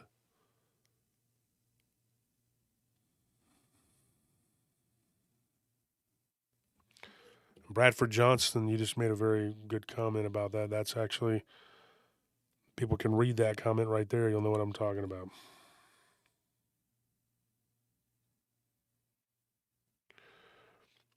I don't know if anybody knows what organism B is.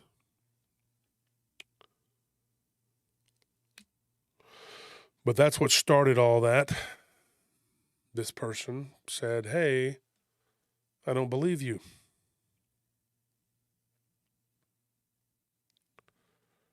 And that was enough. And I guess I was supposed to go and attack this person for being unruly, but I'm not. That's not who I am. I'm not just going to go out and slam a guy and attack him because why? He threatens you? Where's the proof? I don't think I'm wrong in asking for that. I would ask from that from any friend of mine. If you come to me and you say so and so hurt me, I'm the kind of guy who's going to jump and I'm going to try and help you. But if I find out that you're lying and that you're bull BSing me, you know, we're not, at the very least, we're not going to be friends anymore. Anthony, can you Google organism B? I found something called organism 46B. 46B, okay, yeah. It is the Russian dive team that went into Antarctica, right? Yeah. Yeah. Some people say that it is a creative writing project. Other people say it really happened. Yeah. I asked her to remote view that.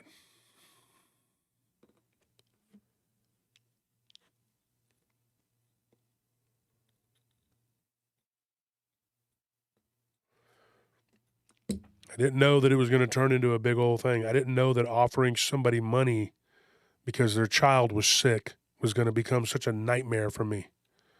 But it's weird because when Anthony announced that we were going to give the donation to a person, that stuck with this individual, and she became extremely angry about that.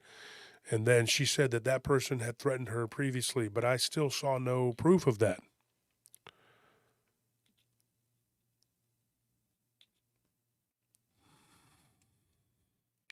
I mean, what do you want me to do? My friend, the late Scott Martis, would go to Lake Champlain for months on end looking for a creature known as Champ. That was his thing. I had Max Hawthorne on the other night. He knew Scott. I miss Scott. I named my cat after him, Martis. I'd call him up and he'd be like, "Yeah, man, hold on one second. I'm going to roll one." I don't smoke, but I mean, you know, it's whatever, dude, whatever floats your boat. I don't care. It's not my thing. I don't judge people.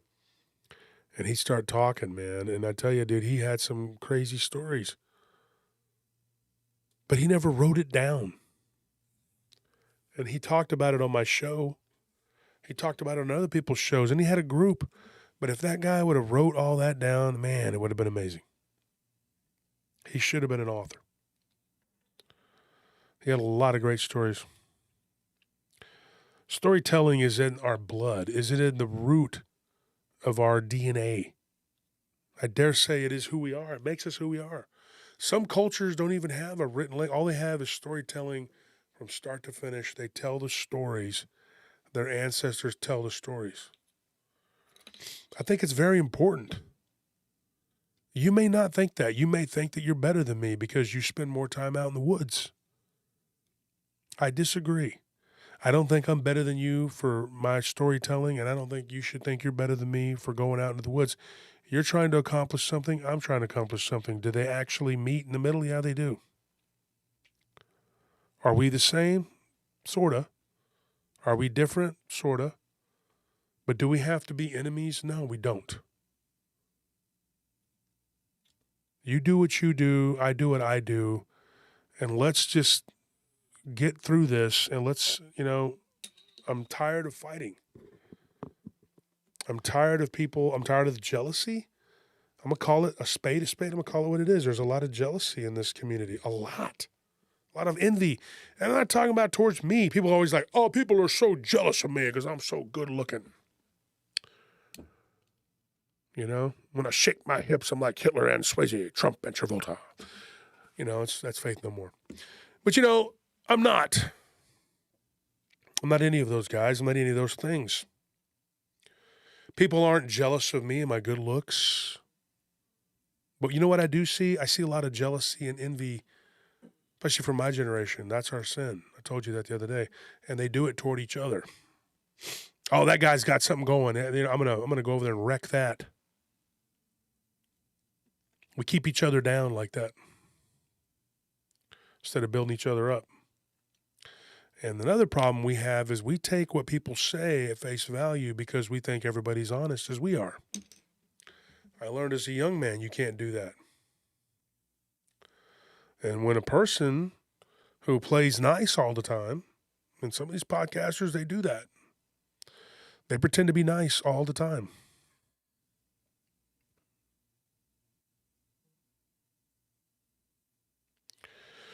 What ends up happening is, oh, that person was being attacked. We have to run to their aid. We have to go take 8 aircraft carriers and knock over a fruit stand. And in reality, that's not what happened.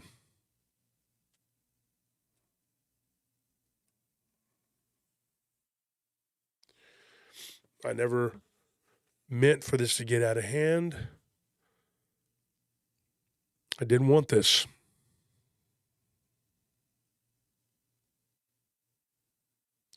What I wanted was peace. I wanted everybody to go to the conference and have fun.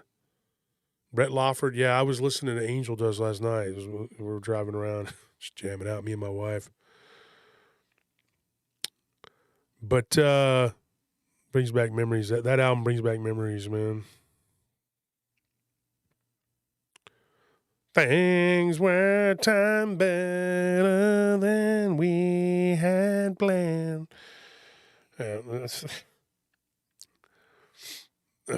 Dodgers and no milk carts. Nobody speaks English anymore. I just tell him what my daddy told me. You ain't never going to amount to nothing. It's a great album. I'm not perfect, folks. Never said I was. Do I make mistakes? Yes, I do. Do I admit to them? Yes, I do. Because if I didn't come up here, people were saying nasty things about me, and a couple people messaged me and they said I couldn't watch it. They were saying bad things, whatever. Let them. It's their God-given right as an American. You have the right. They want to say what they're going to say, and they're going to do what they're going to do. You know, at the end of the day, we're both grown men. I hope that he can. I extended the olive branch to him tonight after the show. I hope he takes it. I want to talk to him. I don't want to fight. And maybe he'll watch this and he'll see. I forgive him. He said some things that I don't agree with. He didn't just come out and make up a bunch of lies, but he said some things out of context, and he said some things that I didn't say. He used different words that meant different things, put it that way. Do I think he's a bad guy? I don't know. I don't judge this guy. I don't know this guy. But the bottom line is he feels the way he feels, and I feel the way I feel, but hopefully we can get through this.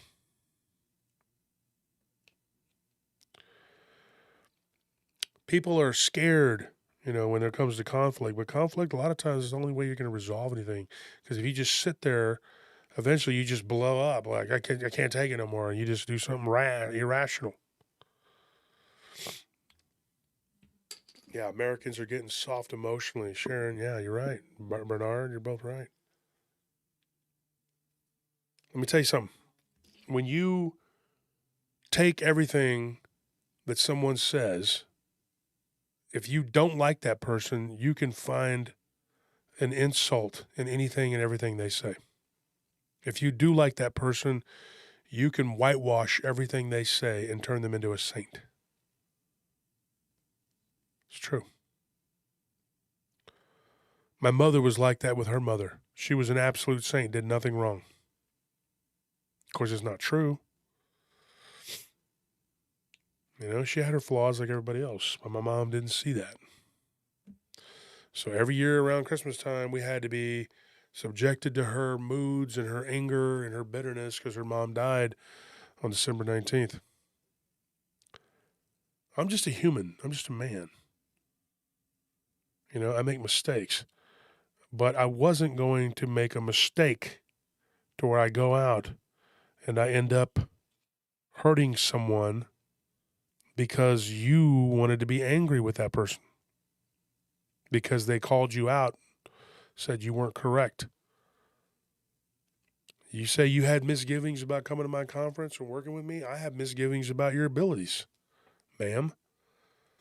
Did I lay it out there publicly? No, I didn't. And you're sharing texts, whatever. I have all the texts too. If we put them all out there, I don't think it's going to be too good for you. Okay? Because you contradict yourself multiple times, and then you also say some things on there about why you did what you did because you're mad.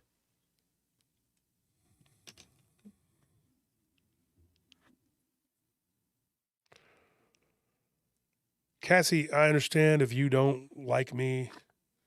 It's your right to not like me. If you're mad with me, I understand you're mad with me. You say let it go and move on, both of you. Yeah, you're right. We're going to. But the truth had to come out.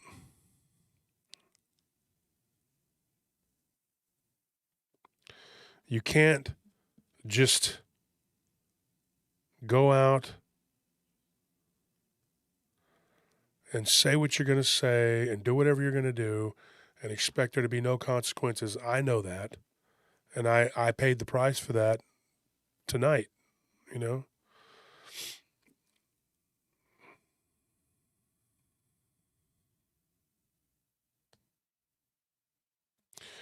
I did that. I said some things 3 weeks ago, and I should have been more specific. Somebody said, "Where's Marvin Allen?" I don't know. I heard Marvin Allen's been going out and doing some stuff, whatever. I need to reach out to him. I haven't talked to him in a while. Bad for Johnson, exactly. But you know, the same could be said for everybody.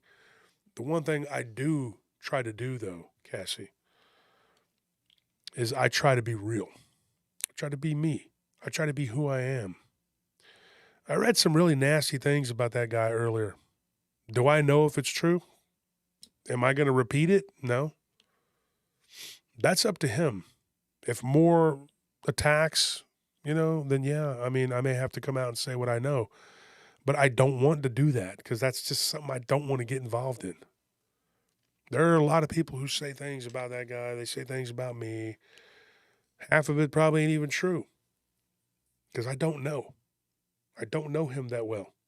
I know that he's been in the chat room multiple times. Never had any. I don't think we ever had any problems with him until the other night, did we? No. I'll tell you another thing. There are two guys. This was in Louisiana. I got a bunch of these Rougarou stories recently. This guy dumped them on me. They were hunting gators. That's what they do. They talk like this. They go out there and they kill them gators. But they don't go to waste. No, they don't. They eat it. They're Cajuns. They live off the land. And literally this wolf-ish looking creature that looked like a gorilla mixed with a wolf, we've heard this before, was literally on the banks eating an alligator, eating the insides of it. They're on their boat, going through the bayou, and they look and they see it. And they're like, oh my gosh, what is that? Oh, it's a Rougarou. It's a Rougarou. They're like, there it was. There it was. My cousin used to live over there in Louisiana. I used to go there all the time. Got a lot of friends down there. Guy told me this. I've known him for years, but he messaged me. His name's Sean. He's good friends. He's a gator hunter. He married a Cajun girl. Her dad was out there with him. That's a Rougarou. This thing stood up, just walked into the woods. 7 foot tall, little over 7 foot tall. You don't see that every day. They go back to the house. Everybody's like, oh man, it was amazing. We saw this thing. It was 2 boats. He's like, you've seen this before? He goes, no, never seen it before at all. But there's a lot of people who've come out into these woods looking for them, and they've never seen them. But they've heard them, and they've heard the stories. He's like, now as a 57-year-old man, first time in my life,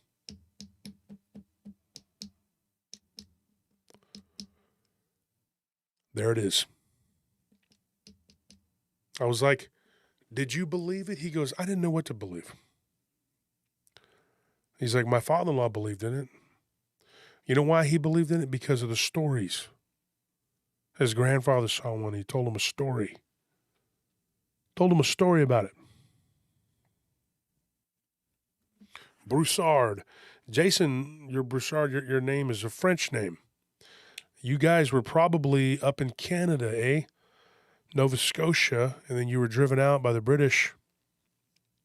The Scotch-British they were Scottish. And when they drove them out, a lot of the Louisianans, they hail from British controlled Canada. They were kicked out, and so they had to find a place to go, and they ended up going down to Louisiana because there were some French settlements down there. That's where New Orleans comes from. NOLA.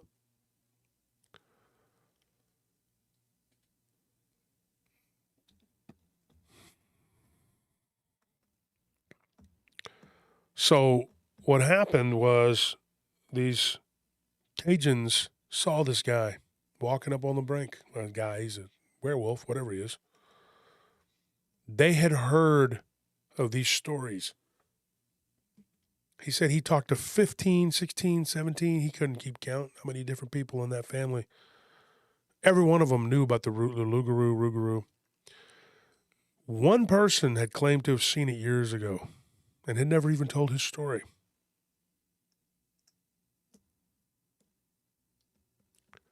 Interesting. But the other people all believed in it. You know why? Because there were stories and that passed it down. Storytellers passed it down from stories from generation to generation, and they knew it was there. When he told his dad, his father-in-law, he said, "Were you afraid?" He goes, "You're absolutely right. I was afraid. I've always been afraid of the Rougarou, whatever you want to call it, Rougarou. And there's Bigfoot out here too. Like, I've heard it. Heard both of them. Never seen them. Do you believe they were true? Yeah, my grandpappy wouldn't lie to me. Grandpappies do lie, though. Believe me, I know. They'll tell you some whoppers. But the thing is, everything that they knew was based on stories. So I don't feel like I'm useless and I'm not you going out into the woods and doing what you do. I do it on occasion when I have to get a story. I don't go out there to see these creatures unless that's where these people live and that's where they had their experience. I've only gone out to a couple places where I thought maybe they might be because it was adjacent to those places.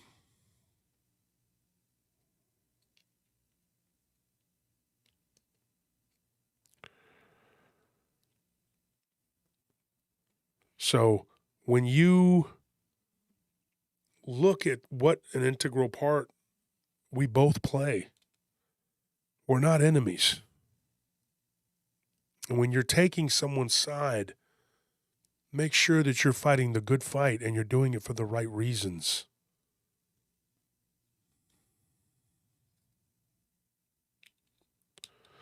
I agree, Cassie. Maybe this man thought he was fighting the good fight, and maybe he was doing it for the right reasons, but a lot of bad things have been done in the name of doing good. Remember that. Entire wars have been fought because people thought that they were right or that they had the right, and they didn't.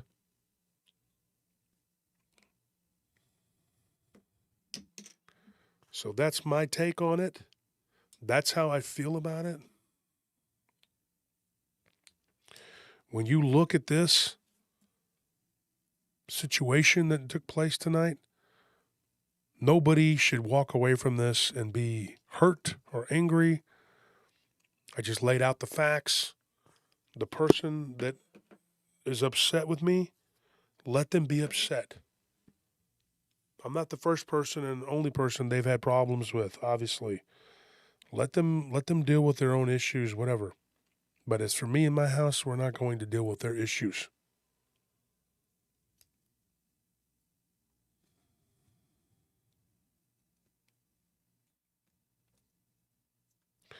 So I want everybody to just forgive, move on. Let's have short memories when it comes to these bad things. Let's just move on. But the ball is in their court to move on. If they're willing to move on, I'm willing to move on. And one guy on there in particular, I do have a lot of respect for.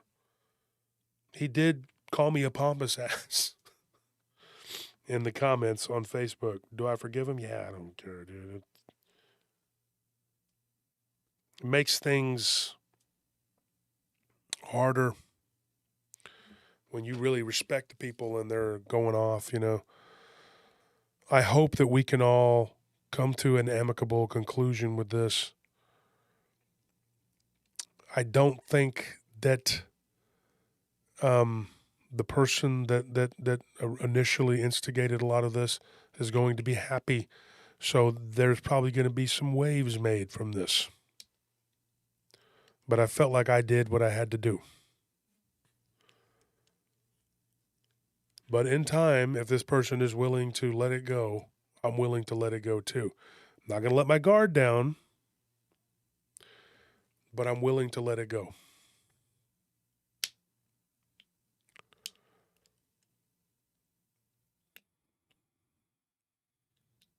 I just want everybody to be happy. And I can't make you all happy. Happiness, just like the kingdom of God, is found from within. A simple podcaster like me who retells people's encounters or has them come on and tell their encounters is not going to make you live a happy and fulfilled life. I can only add to it. And somebody messaged me a minute ago, earlier today, before I came on. They said, "Is it okay if I watch?" I said, "I don't care what you do. You watch that guy's show. Guy said he got 300 new subs today. Good for you. Good for you. I'm actually happy for you. I hope your channel grows big, mighty. Do whatever it is that you got to do. I want people to be successful, especially if they're good people. I don't really,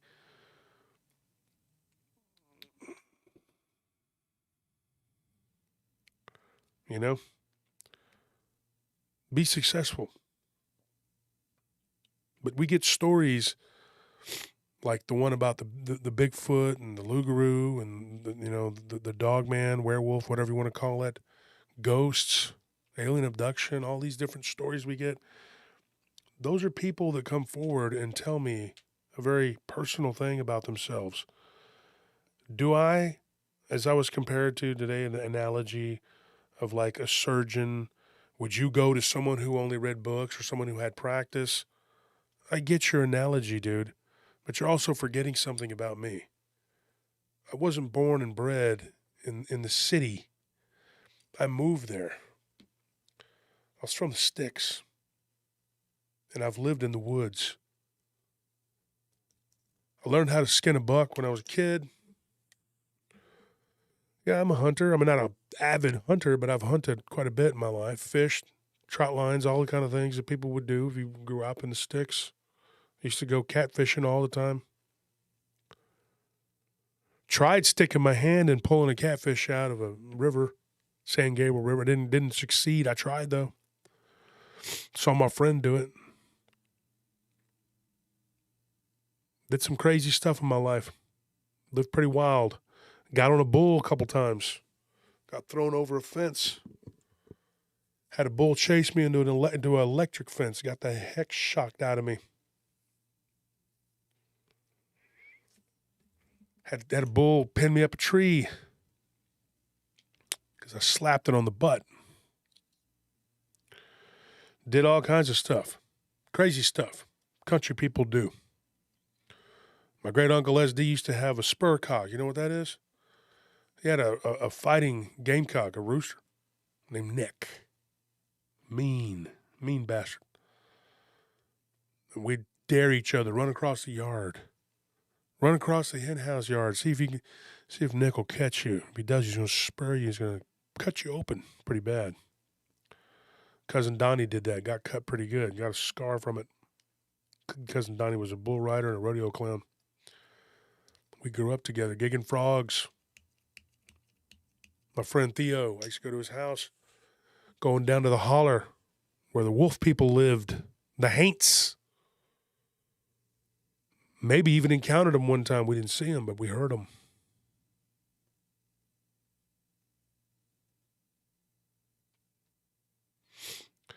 So I'm no stranger to the woods, and I was called a pretty boy tonight. I actually appreciate that moniker. Thanks. I haven't really done much, gained a couple pounds, and I was thinking, oh man, I'm getting kind of fat, especially when I shaved this. I thought, oh, damn, Campbell's soup is good food, head ass. Look at this head. Look terrible. But at the end of the day, you got to own it. You got to accept it. You got to be who you are. So there's nothing I can do right now at this moment, being sick and the way I look. Just don't eat a bunch of crap, and when I get well, I can work out. Try to stick to my diet. But, I'm not a pretty boy. I'm not a laying around behind a desk, as I was said today. I laid around behind a desk or whatever. No, I don't do that. I don't just sit here behind a desk and field reports. I run a business. And like I said, I go out into the hood 3 or 4 times a week as I have to. It's where the crime is at. Downtown Austin is a very dangerous place right now. You could be killed at any time. Anything could happen. Am I a coward? No, I'm not. Am I afraid of life? No, I'm not. And yes, I do go out there in the woods, and I do talk to people who have had encounters, and I have to go out there sometimes and talk to these people. Am I shaking in my boots? Oh my God. No, I'm not. I'm not that guy. But am I going to sit up here and call myself boots on the ground? Like some of these people really are boots on the ground and deserve that title? No. And you shouldn't either if you're not those people. Because those people earn that title. Right? Did I make fun of people who are wannabes? Yeah, I did. Did some people who aren't take offense to it? Yeah, they did. Am I sorry that it came out the way it did? Yeah. But am I apologizing to the people who are fake and who are muddying the waters? No, I'm not. And I'm not going to apologize to them. You're really the ones that caused all this. Because this other person wouldn't have had something to latch on to. That's all I got to say. I will be here tomorrow with more stories, and I will bring on an author friend of mine. He's written a book. I haven't even read it yet, but I'm so anxious. It's about Texas, and it's going to be good. It's Dogman, it's going to be nice. Hopefully, and he'll come on and he'll talk about what he's done. I've had a conversation with this young man. I think he's I'm waiting to get a copy of his book, and I want to read it, but I want to let him come on before it gets too long out into the season because we got to get people on. They're going to be at the conference.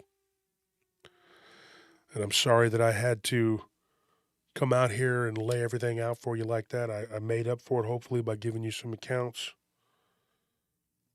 And I didn't really have time to prepare. That's why I just gave you some short ones, because everybody's account is important. It is. Whether it's a little bitty story or a long story, it's still your story.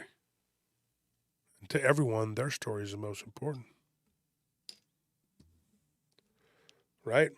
So when I retell someone's story, I take it very seriously. I try to do the best job I can.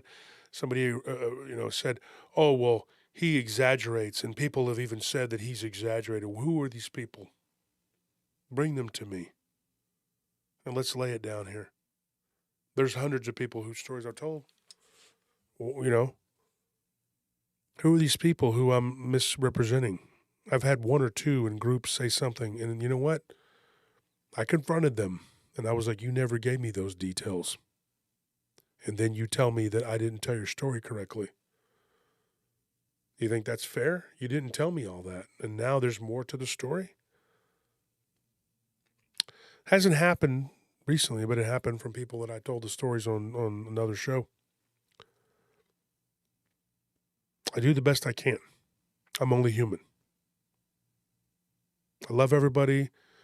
I hope to see you tomorrow night, and we'll do better. And I'll do better.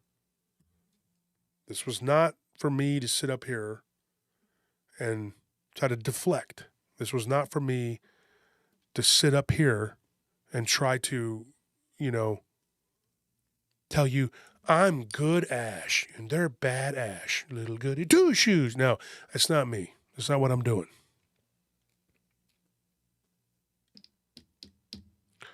I'm telling you that I'm fallible and I'm a human being. And I apologize for anybody I may have offended. But I did what I thought was right. Doesn't always work out right. People get their feelings hurt. That's what happens. But I love you all. Thank you for everyone who donated. You didn't have to do that. That's not why we were here tonight, but I appreciate it. Bill Ted says you have been blaming him all night. Did you just hear the show or did you just now show up? What are you talking about? last time where he just showed up at the tail end and said something dumb. Look, this is all I'm going to say before I leave. 2 wrongs don't make a right. I'm not right, and he's not right. So neither one of us are making a right. And I'm sitting here trying to admit to my flaws. I think everyone should do the same. You say, been here all night? Doesn't seem like it. Were you over there all night too? Because he said, hey, I'm willing to let you come on and debate, and he didn't let me.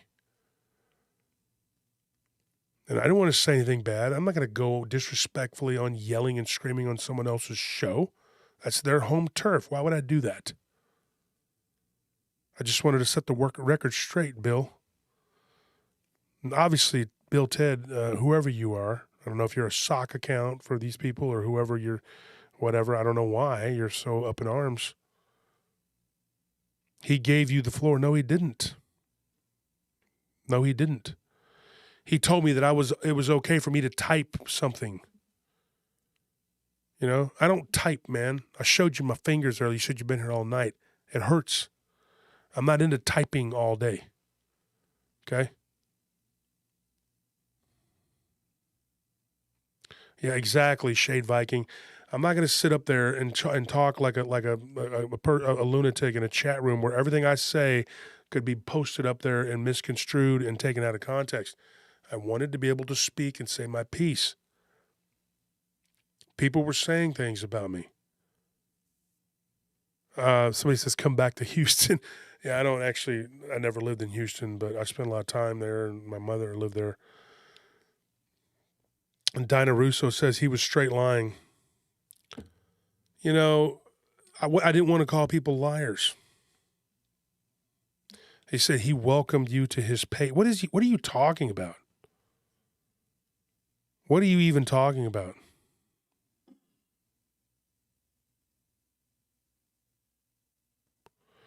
This is what I'm saying. If someone doesn't like you or they're against whatever it is that you're espousing, you can't appease them. It doesn't matter. It doesn't matter what I say. It says, who the F fights from a chat room? The man should speak on the show to defend himself, not talk in the chat. If I'm up here right now and I'm talking about somebody, they're welcome to come on and talk on my show. Right now.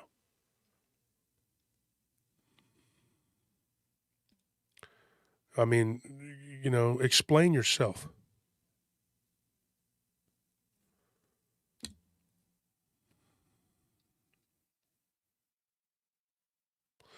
Jason, yeah, I agree to an extent, but you got it, you know, and sometimes today's friends are tomorrow's enemies and vice versa. I learned that years ago from dealing with so many people that were just, you should speak to Abnormal. Yeah, I tried to, Bill, after the show, me and him, and he said that he would talk to me, you know, when he got a chance. He wasn't willing to talk to me tonight. It was only 10 o'clock. It wasn't like it was that late. But this is also a Saturday night, or I wouldn't be up here talking at 12:52 my time. And there's 300 people in this chat. I should talk to him, Bill. But there were things that were said tonight that needed to come out that weren't true. They were not true.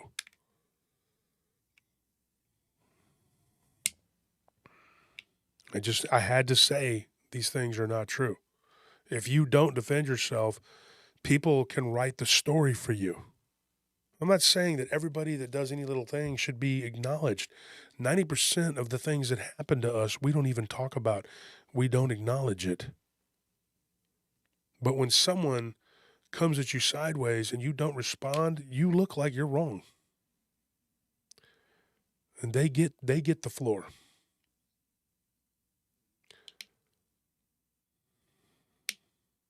I have heard the things you said, and he is on point, in my opinion. Okay, and that's exactly what it is. A very far-stretched opinion, Bill. Okay? It's a very far-stretched opinion. If we went down the facts timeline, which we already did, okay, a person asked me to do something about someone who they said slandered them and was a maniac or lunatic, as they put it. and I was supposed to go and defend them. But there was no proof of this. I did not see any threat. He was an officer and served. What is this? What are you? What are you talking about? He was an officer and served. Hats off to him. I get it. You love the guy, or I don't know who you are. I don't know what your deal is or what your thing, whatever. What does that have to do with anything? Congratulations. This person got involved in something between me and that person, and then it became somehow hashtag boots on the ground versus Josh Turner. Caleb Bice, he was a gentleman. Okay, Loki.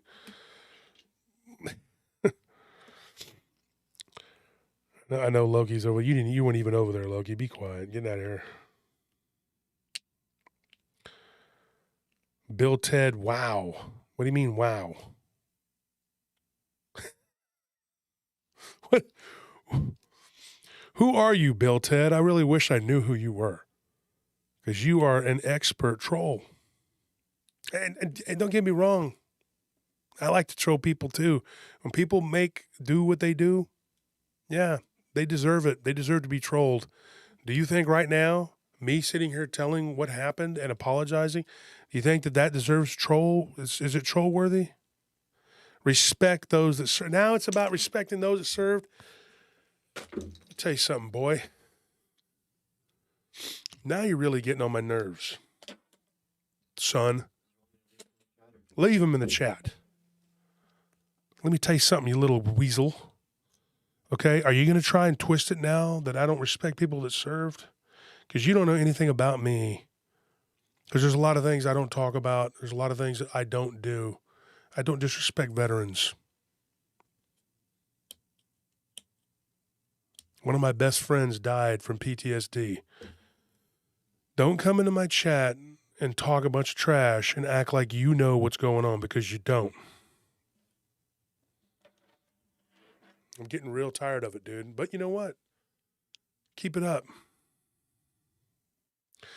Bill Ted, he says you've been apologizing.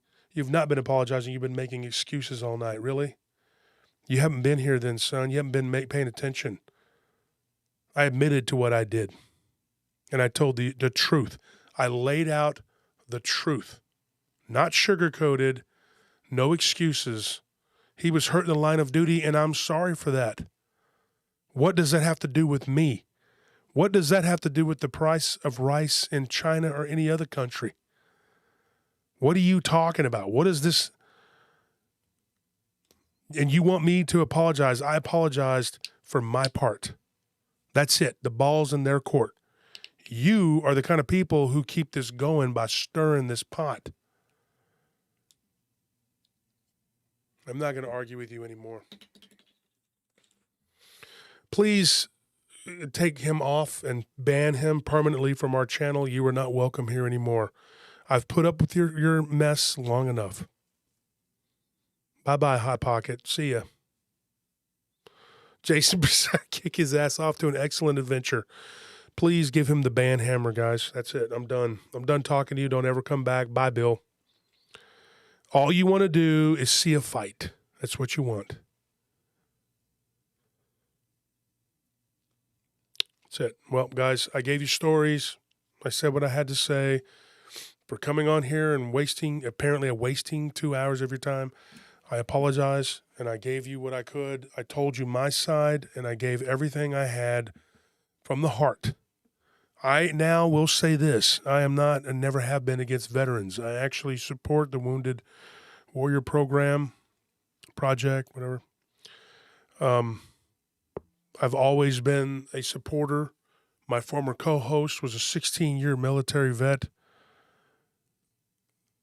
There's a lot of things I don't talk about. You don't need to know them. It's not important. Maybe one day. But this guy, like I say, he can go off on an excellent adventure. I'm on my channel now.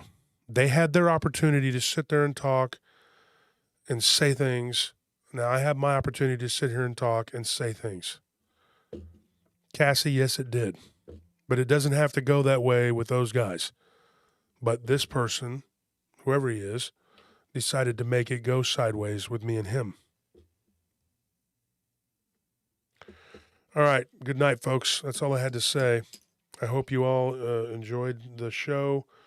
Somebody asked about the giveaways. We'll get right back on that as soon as we get done with the conference. We're like 6 weeks away from the conference, and I have to use the merchandise we have for the conference because I can't afford a whole lot to buy more stuff right now. But we will get back into the giveaways. Believe me. I got to help some good friends of mine get some stuff for the conference, and that's what I got to do. Thank you for your help and your support. Sorry that these people just will not take, okay for, just leave well enough alone. Hope you have a good weekend, but I'll see you tomorrow. Good night.